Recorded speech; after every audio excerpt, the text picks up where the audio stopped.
Well, hey y'all, and welcome to the Hillbilly Chicken Ranch. I'm Susan, your hostess, and today we're going to be making some strawberry vinegar using the caps from the strawberries that I used for strawberry jam.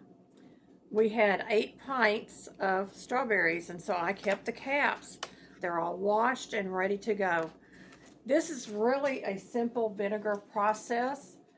You're going to use 1/4 cup of sugar and 1 quart of water to every pint of scraps. So it'd be 1 part scraps, 2 parts liquid. This recipe came from hippiegirlshome.com. I'll put a link to it in the description box below. And this is part of the March into Canning 25, hosted by me, the Hillbilly Chicken Ranch. It's an open collaboration. Y'all jump on board. We got until the end of March to get some canning done, cleaning out those deep freezers, finding those sales items, and making a frugal way for you to enjoy food at home that's healthier for you. So this would also be Frugal Living Challenge 25, hosted by me, the Hillbilly Chicken Ranch. It is a year-long collaboration for that one. You can jump on anytime with any of your frugal living ideas.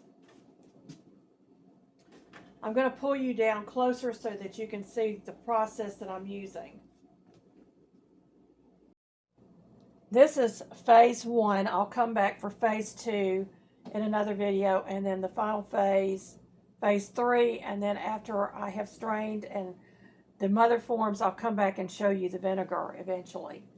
So I've cleaned all my caps, and I pulled a 1/2 gallon of water. This is a 1/2 gallon jug. I may get 2 out of this, I don't know. But we're going to try to get as many of these caps in here as we possibly can.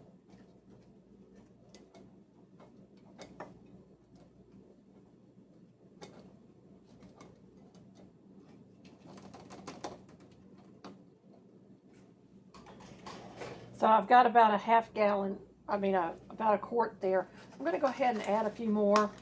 I'll pull out another 1/2 gallon and I'll do this again off camera.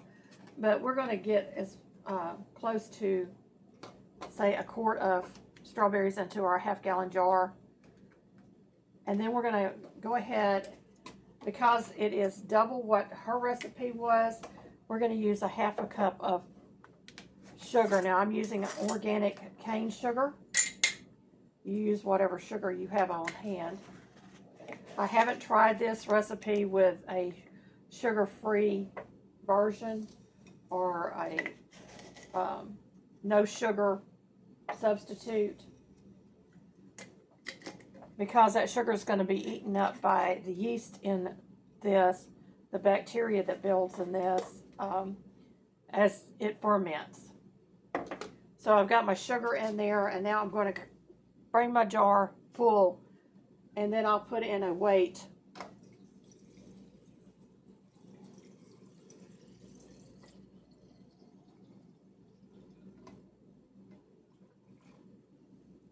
We're going to give this a good stir. Let me grab a spatula,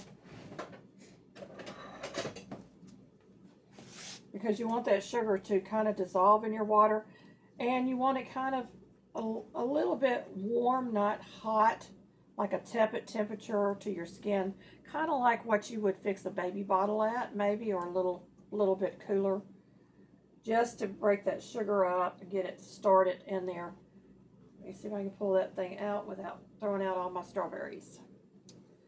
Let me go grab my weight and my cap. So I have glass weights that are made for fermenting to fit the wide mouth jars. I'm just going to place that on top. We're going to put the top on this. We're going to place this in a cool, dark room, or a dark room.